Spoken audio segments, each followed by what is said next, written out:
Hello students, in today's class you will learn about respiration in animals, respiration in human beings. Now first topic is respiration in animals. Different animals have different modes of respiration. What does it mean? It means is जो different animals होते हैं उनमें अलग अलग तरीके होते हैं respiration करने के लिए। ठीक है, रेस्पिरेशन आप लोगों को बताया गया था एक ऐसा प्रोसेस जिसमें खाने में से एनर्जी रिलीज होती है। ठीक है, उस प्रोसेस को हम कहते हैं रेस्पिरेशन।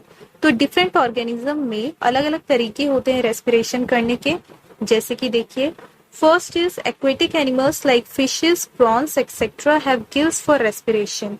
जितने भी एक्वेटिक एनिमल्स हैं जैसे कि फिशेस, प्रॉन्स और जितने भी different types of aquatic animals हैं वो किनकी हेल्प से रेस्पिरेशन करते हैं? गिल्स की हेल्प से रेस्पिरेशन करते हैं। ठीक है, वन मोर थिंग, सभी जो एक्वेटिक एनिमल्स हैं वो गिल्स से रेस्पिरेशन करेंगे, इट इज नॉट मैंडेटरी। कुछ ऐसे भी एक्वेटिक एनिमल्स हैं जो कि गिल्स से रेस्पिरेशन नहीं करते हैं। ठीक है, next is terrestrial animals. Terrestrial animals means ऐसे एनिमल्स जो कि जमीन पर रहते हैं जिन्हें हम लैंड एनिमल्स कहते हैं, such as lizard, birds, human beings. ये सब कैसे रेस्पिरेशन करते हैं? With the help of lungs. Clear? Next, unicellular organism. Unicellular organism means ऐसे ऑर्गेनिज्म जो कि एक सेल से बनते हैं, ओनली वन सेल से बने होते हैं। ऐसे ऑर्गेनिज्म को हम क्या कहेंगे?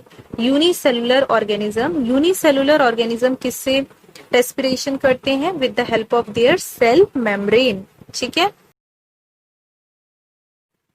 नेक्स्ट इज जितने भी अर्थवॉर्म्स होते हैं वो किसकी हेल्प से रेस्पायर करते हैं? With the help of skin. Earthworm किसकी हेल्प से रेस्पायर करेंगे? With the help of their skin. ठीक है, स्किन की हेल्प से अर्थवॉर्म रेस्पायर करते हैं, रेस्पिरेशन करते हैं। नेक्स्ट, जो इंसेक्ट हैं जैसे कि ग्रासहोपर या कॉकरोचेस, ये जितने भी इंसेक्ट हैं ये रेस्पिरेशन करते हैं with the help of spiracles and trachea. Now what is the difference between trachea and spiracles? For example, अगर मैंने यहाँ पे कोई इंसेक्ट बनाया है, ठीक है, यहाँ पे इंसेक्ट के बॉडी सरफेस में छोटे छोटे ओपनिंग्स प्रेजेंट होते हैं। ठीक है, छोटे छोटे ओपनिंग्स प्रेजेंट होते हैं, ऐसे ओपनिंग्स प्रेजेंट होंगे।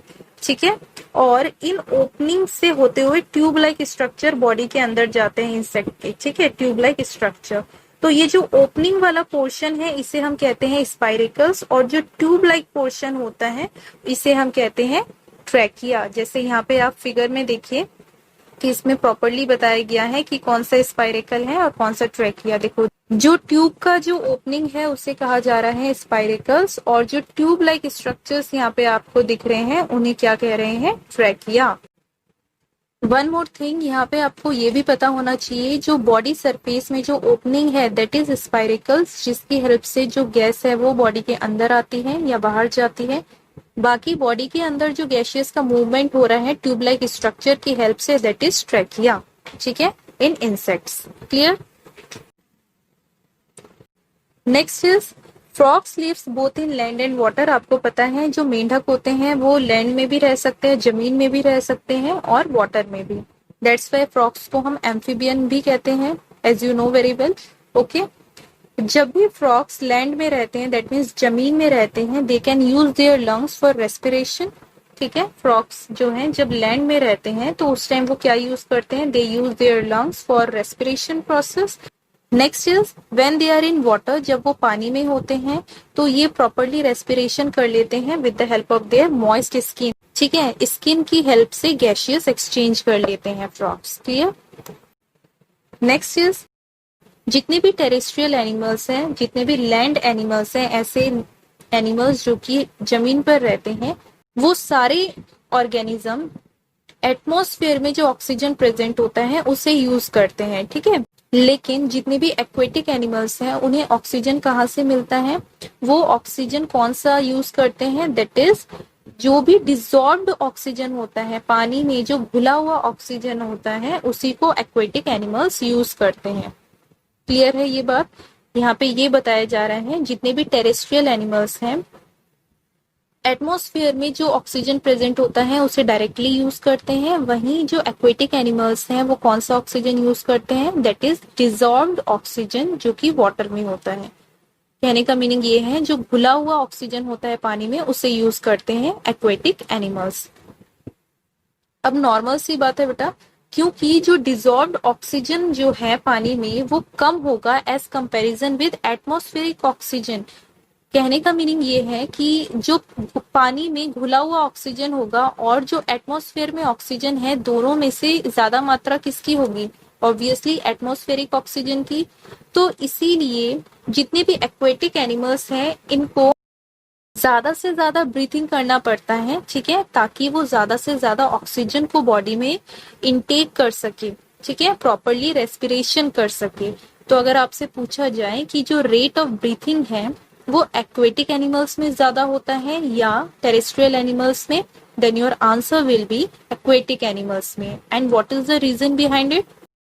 रीजन ये है कि जो एक्वेटिक एनिमल्स हैं वो डिजॉल्व्ड ऑक्सीजन को यूज करते हैं, जो कि बहुत कम होता है as comparison with atmospheric oxygen, ठीक है। हमें प्रॉपरली जो ऑक्सीजन मिलता है एटमॉस्फेयर में वो बहुत ज्यादा होता है अगर हम कंपेयर करें डिजॉल्व्ड ऑक्सीजन इन वाटर से, ठीक है। Next is respiration in human beings. In human beings, many organs take part in the process of respiration. Human beings में बहुत सारे पार्ट्स होते हैं, बॉडी पार्ट्स होते हैं जो कि रेस्पिरेशन प्रोसेस में पार्टिसिपेट करते हैं, ठीक है। दैट मीन्स ऐसे ऑर्गन्स जो कि रेस्पिरेशन प्रोसेस में मेन रोल प्ले करते हैं, ऐसे ऑर्गन्स को हम क्या कहेंगे? रेस्पिरेटरी सिस्टम, ठीक है। इसमें बेसिकली क्या कहा गया है कि ह्यूमन बींग्स में अलग अलग ऑर्गन्स होते हैं जो कि रेस्पिरेशन करने में हेल्प करते हैं। वो सभी ऑर्गन्स मिलके क्या फॉर्म करते हैं? रेस्पिरेटरी सिस्टम, ठीक है। रेस्पिरेटरी सिस्टम जो है इसमें जो मेन ऑर्गन्स होते हैं वो कौन कौन से हैं? फर्स्ट इज नोज, नोज से स्टार्ट हो जाता है। Next is nasal passage, that means nose से होते हुए जो पैसेज, दैट मीन्स जो पाथवे होता है नोज के अंदर वाला जो पार्ट है उसे हम क्या बोल रहे हैं? नेसल पैसेज, या जिसे हम कहते हैं nasal cavity. Next is pharynx, pharynx आपको पिछली क्लास में भी बताया गया था, फेरिंग्स यहाँ पे प्रेजेंट होता है, ठीक है। नेक्स्ट इज लैरिंग्स, लैरिंग्स जिसे हम क्या कहते हैं? वॉइस बॉक्स कहते हैं, ठीक है, लैरिंग्स। Next one is trachea, trachea जिसे हम विंड पाइप कहते हैं। Next is bronchi, bronchi meaning क्या है? देखो यहाँ पे जो विंड पाइप दो हिस्सों में बट जा रहा है इन्हें हम क्या बोल रहे हैं? ब्रोंकाई। ब्रोंकाई प्लूरल फॉर्म है, एक को हम क्या बोलेंगे? एक को हम बोलेंगे ब्रोंकस, और क्योंकि यहाँ पे देखो दो प्रेजेंट है ऐसे, इसलिए इसको हम क्या बोल रहे हैं? ब्रोंकाई, ठीक है। ब्रोंकाई के अलावा ये जो लंग्स हैं ये भी इन्वॉल्व होते हैं रेस्पिरेशन में, ठीक है। ये तो मेन ऑर्गन है, और साथ ही साथ डायफ्राग्म, डायफ्राग्म देखो कहाँ पे प्रेजेंट है, लेट मी शो यू। देखो यहाँ पे डायफ्राग्म विजिबल हुआ, डायफ्राग्म देखो ये वाला जो पोर्शन है दैट इज डायफ्राग्म, यहाँ पे ये वाला जो पोर्शन है दैट इज डायफ्राग्म, क्लियर। तो ये सारे ऑर्गन्स हैं जो कि इन्वॉल्व होते हैं in the process of respiration. Next is the human respiratory system begins from the nose. Yes, जो ह्यूमन रेस्पिरेटरी सिस्टम है वो कहाँ से स्टार्ट होता है? नोज से स्टार्ट होता है। The air then goes into the nasal passage, क्योंकि ह्यूमन रेस्पिरेटरी सिस्टम नोज से स्टार्ट होता है तो नोज से ही तो हम एयर को अंदर लेते हैं, तो वही बोला गया है कि नोज की हेल्प से जो एयर है वो अंदर आती है और कहाँ मूव करती है? In nasal passage, that means nose के अंदर वाला जो पार्ट है जिसे हम कह रहे हैं नेसल पैसेज या नेसल कैविटी, वहां पे एयर मूव करती है। The nasal passage is lined with fine hair and mucus. Basically जो नेसल पैसेज है दैट मीन्स नोज के अंदर वाला जो पार्ट है वहां पे हेयर प्रेजेंट होते हैं, बहुत सारे हेयर्स प्रेजेंट होते हैं और म्यूकस प्रेजेंट होता है, ठीक है। इन दोनों का काम क्या होता है कि जो एयर में गंदगी आ रही है उसको रोक लेना और लंग्स में जाने से रोकना, ठीक है। Next, when air passes through the nasal passage, the dust particles and other impurities present in it are trapped। वही चीज लिखी गई है बेटा कि जो मैंने अभी आपको बताया कि ये जो फाइन हेयर और जो म्यूकस है इनका मेन काम क्या होता है कि जितनी भी डस्ट पार्टिकल्स आ रहे हैं फ्रॉम एक्सटर्नल एनवायरनमेंट उसको ट्रैप कर लेना, उसको रोक लेना इन नोज, ताकि लंग्स में एकदम क्लियर एयर जा सके, ठीक है, एकदम साफ हवा जा सके। Next, the part of throat between the mouth and windpipe is called pharynx। Pharynx आपको पिछली क्लास में भी बताया गया था। फेरिंग्स बेसिकली कहाँ प्रेजेंट होता है, जो नेसल कैविटी है और जो बकल कैविटी है। Buccal cavity that means mouth के अंदर वाला जो पार्ट है उसे कहते हैं बकल कैविटी, पिछली क्लास में बताया था। और नेसल कैविटी जस्ट अभी बताया है। बकल कैविटी और नेसल कैविटी के बाद जो प्रेजेंट होता है दैट इज फेरिंग्स, जिसका काम होता है रेगुलेट करना मूवमेंट ऑफ फूड और movement of air in oesophagus and wind pipe. Clear, ये चीजें पिछली वीडियो में आप लोगों को बताई गई थी। From the nasal passage, air enters into pharynx and goes into the windpipe. इसमें क्या बोला गया है, नेसल पैसेज से होते हुए जो एयर है वो कहाँ पे जाएगी, फेरिंग्स में जाएगी। ठीक है, और अब ध्यान से देखिए, फेरिंग्स के बाद क्या स्टार्ट हो रहा है, फेरिंग्स के बाद लेरिंग्स पोर्शन है और लेरिंग्स के बाद स्टार्ट होता है ट्रैकिया, जिसे हम क्या कहते हैं, विंड पाइप। और विंड पाइप के ऊपर आपको ring like structure blue colour का दिख रहा होगा। ठीक है, ये क्या है, कार्टिलेजनस रिंग और यू कैन से कार्टिलेज, जो कि विंड पाइप को कोलैप्स होने से बचाता है। दैट मीन्स इसके स्ट्रक्चर को सपोर्ट प्रोवाइड करता है कार्टिलेज। ठीक है, और जो कार्टिलेज होते हैं ये बेसिकली क्या होते हैं, सॉफ्ट बोन्स होते हैं, जो कि किस फॉर्म में प्रेजेंट होंगे, रिंग्स की फॉर्म में प्रेजेंट होंगे। क्लियर है। The trachea runs down the neck and divide into smaller tubes called bronchi at its lower end. ध्यान से देखिए, ये जो यहाँ पे विंड पाइप बनाया हुआ है ये दो हिस्सों में देखो डिवाइड हो गया है। फॉर एग्जाम्पल, अगर मैंने ये विंड पाइप बनाया है तो ये दो हिस्सों में डिवाइड हो जाता है। This is what, this is wind pipe. ठीक है, ये किसको रिप्रेजेंट कर रही हूँ मैं, ये रिप्रेजेंट कर रही हूँ विंड पाइप को। ठीक है, और ये जो दो हिस्से हो गए हैं ये क्या होंगे, ब्रोंकाई।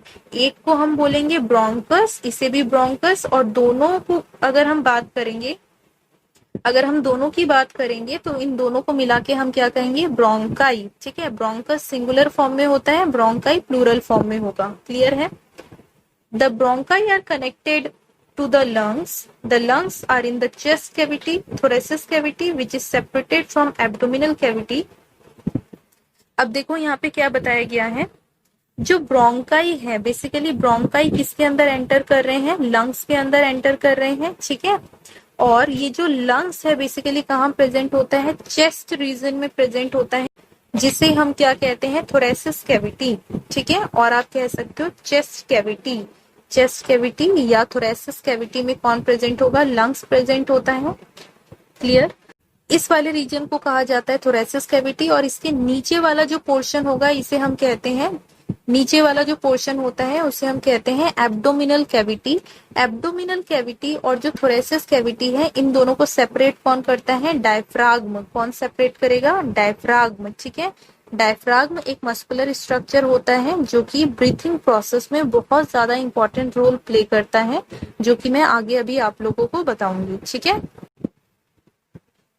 नेक्स्ट इज, देखो अभी जस्ट मैंने आप लोगों को बताया कि जो ब्रोंकस है दैट मीन्स ये जो ट्यूब लाइक स्ट्रक्चर फॉर्म हुए किससे, विंड पाइप, दो पार्टीशन में डिवाइड हो गया और इन दोनों पार्टीशन को हमने क्या कहा, ब्रोंकाई, सिंगुलर में ब्रोंकस, जो कि किसके अंदर एंटर करेंगे, लंग्स के अंदर एंटर करेंगे। ठीक है, अब ध्यान से देखो, मान लेते हैं कि अगर ये क्या है, विंड पाइप है और ये मैंने बना दी ब्रोंकाई, ये एंटर करेगा किसके अंदर, लंग्स के अंदर, और लंग्स के अंदर ये अगेन नेटवर्क फॉर्म करता है। ठीक है, इन नेटवर्क को हम क्या कहते हैं, इन नेटवर्क को हम कहते हैं ब्रोंकियोल्स। क्या कहेंगे, ब्रोंकियोल्स। ये जो नेटवर्क लाइक स्ट्रक्चर यहाँ पे दिख रहा है इन्हें हम क्या कहते हैं, ब्रोंकियोल्स। ठीक है, और ये जो ब्रोंकियोल्स हैं इनके लास्ट में सर्कुलर स्ट्रक्चर, स्फेरिकल स्ट्रक्चर्स आपको दिखेंगे, जिन्हें हम क्या कहते हैं, अगर एक होगा तो एक के लिए हम बोलेंगे एल्वियोलस, और एक से ज्यादा होगा तो इसके लिए हम क्या वर्ड यूज करते हैं, एल्वियोलाई। ठीक है, जो वॉल होती है एल्वियोलाई की, दैट मीन्स एल्वियोलाई की वॉल में ब्लड वेसल्स प्रेजेंट होते हैं। ठीक है, ब्लड वेसल किस फॉर्म में, कैपिलरी की फॉर्म में प्रेजेंट होते हैं, जो कि हेल्प करते हैं गैस एक्सचेंज करने में during respiration process. Next is mechanism of respiration. सबसे पहले रेस्पिरेशन में क्या होगा, ऑब्वियस सी बात है, हम ब्रीथिंग करेंगे।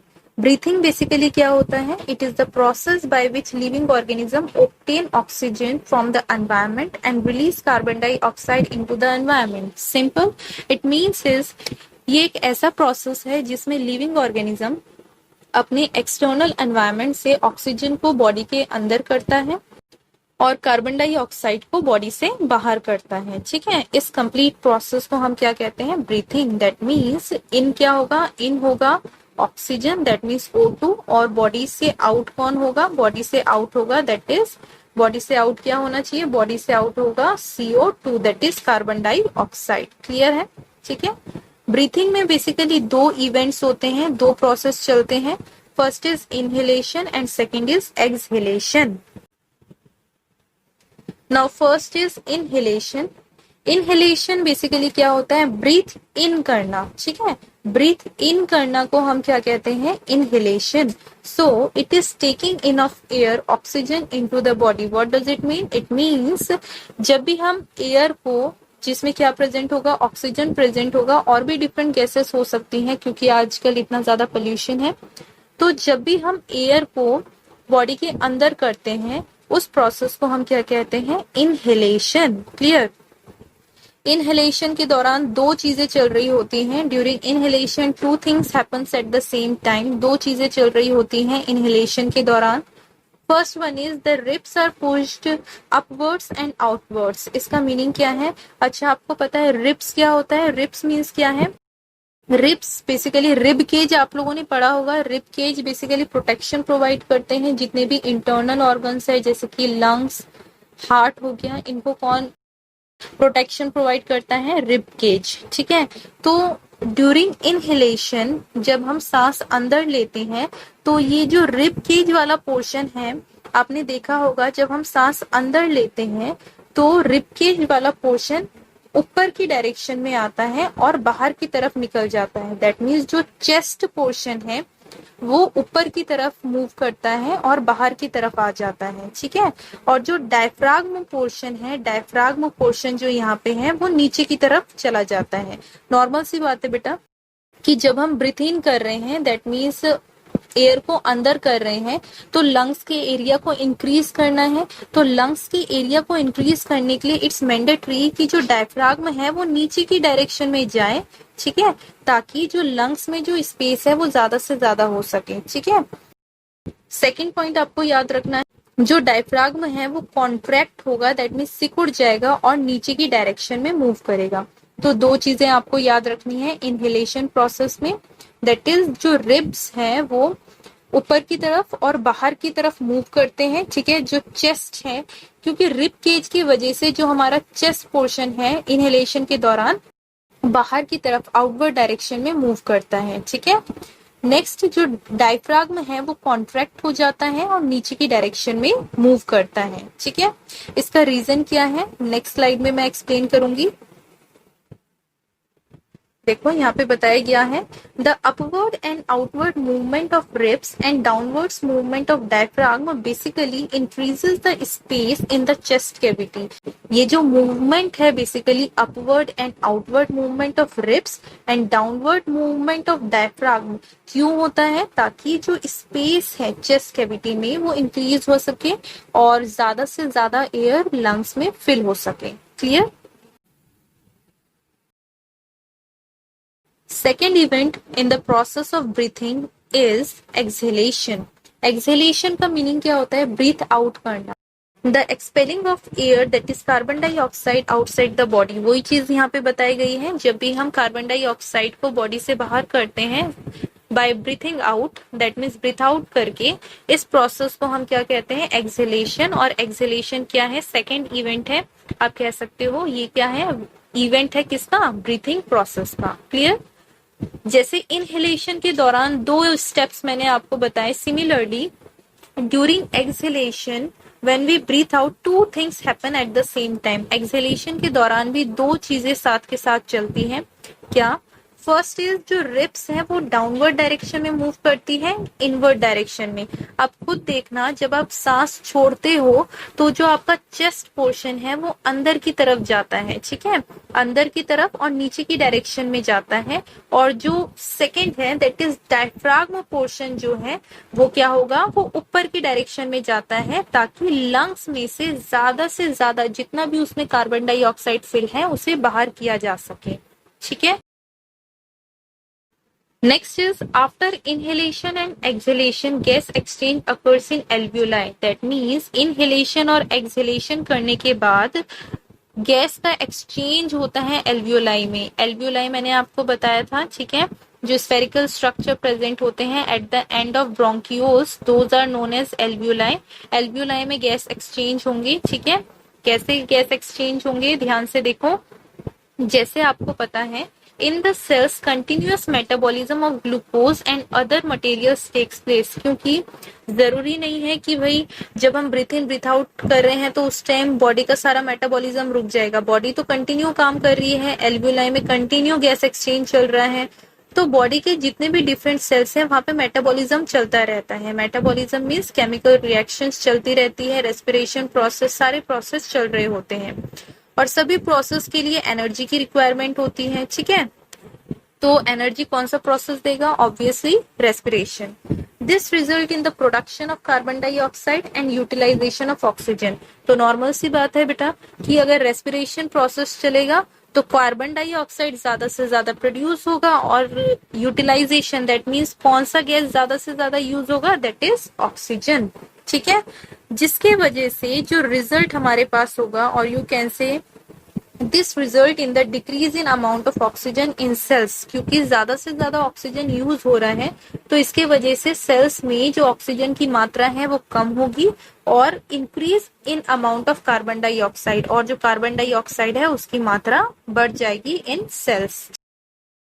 Blood rich in carbon dioxide, that is known as deoxygenated blood, enters the capillary network of alveoli. Then the carbon dioxide is removed from the body by the process of exhalation. What does it mean? It means is जो carbon dioxide produce हुआ है उसको remove करने के लिए basically क्या किया जाता है कि इसे भेज दिया जाता है एल्वियोलाई में, ठीक है, with the help of blood, ठीक है। बेसिकली ऐसा ब्लड जिसमें कार्बन डाइऑक्साइड प्रेजेंट होता है उसे हम क्या कहते हैं? Deoxygenated blood. तो इस डीऑक्सीजनेटेड ब्लड को कैपिलरीज में भेज दिया जाता है जो कि किसको सराउंड किए हुए होगा? एल्वियोलाई को। एल्वियोलाई वहां से कार्बन डाइऑक्साइड को ले लेती है, ठीक है, और उसको बाहर कर देती है with the help of which process? That is known as exhalation, ठीक है। During inhalation, alveoli have higher concentration of oxygen as compared to blood in capillaries. जब इनहेलेशन किया जाता है, दैट मीन्स सांस अंदर लिया जाता है और यू कैन से ब्रीथ इन किया जाता है, तो उस टाइम ऑक्सीजन की जो मात्रा होती है एल्वियोलाई में ज्यादा होती है as comparison with blood capillaries. That means जितनी भी कैपिलरीज हैं उनके कंपैरिजन में जो ऑक्सीजन है वो किसमें ज्यादा होता है? एल्वियोलाई में ज्यादा होता है। तो by the process of diffusion oxygen का ट्रांसपोर्टेशन स्टार्ट हो जाता है from alveoli to blood capillaries, और वो ब्लड कैपिलरीज जो हैं वो क्या करेंगी? ब्लड कैपिलरीज उन ऑक्सीजन को डिफरेंट सेल्स में भेजेंगी, ठीक है, उन सेल्स में भेजेंगी जिनमें की ऑक्सीजन की कमी है, जिसे हम क्या कह रहे हैं? Oxygen deficient cells. क्लियर?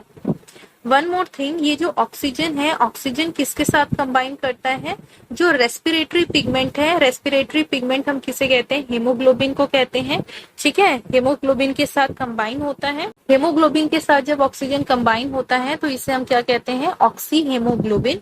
और उसके बाद इसको ट्रांसपोर्ट कर दिया जाता है जितने भी ऑक्सीजन डेफिशिएंट सेल्स हैं, दैट मीन्स ऐसे सेल्स में जिसमें की ऑक्सीजन की कमी होगी, ठीक है। Next topic is what are the differences between breathing and respiration? This box represent breathing process and this box represent respiration process. Okay. In breathing, it is the mechanism of exchange of gases. Breathing के case में basically क्या होता है? Gas का exchange होता है, oxygen in होता है और कार्बन डाइऑक्साइड आउट होता है, ठीक है। वहीं रेस्पिरेशन के केस में रेस्पिरेशन एक ऐसा बायोकेमिकल प्रोसेस है जिसमें एक्सचेंज ऑफ गैस तो होगा ही, ठीक है, एक्सचेंज ऑफ गैस तो होगा ही, साथ ही साथ फूड का ऑक्सीडेशन भी होता है for releasing energy. Next second point is in breathing is this process does not release energy. जो ब्रीथिंग प्रोसेस है ये एनर्जी रिलीज नहीं करता है, वहीं जो रेस्पिरेशन प्रोसेस है this process release energy. Respiration process energy release करता है जिसे स्टोर कर लिया जाता है in the form of ATP. Third point in breathing is it is confined to certain organs only. What does it mean? It means is जो breathing है कुछ organs में ही होता है, ठीक है, नेक्स्ट रेस्पिरेशन जो है, this process occurs in all cells of the body. जो रेस्पिरेशन प्रोसेस है बॉडी के हर सेल्स में होते हैं। नेक्स्ट क्लास में डिस्कस करेंगे अबाउट ट्रांसपोर्टेशन प्रोसेस। ठीक है।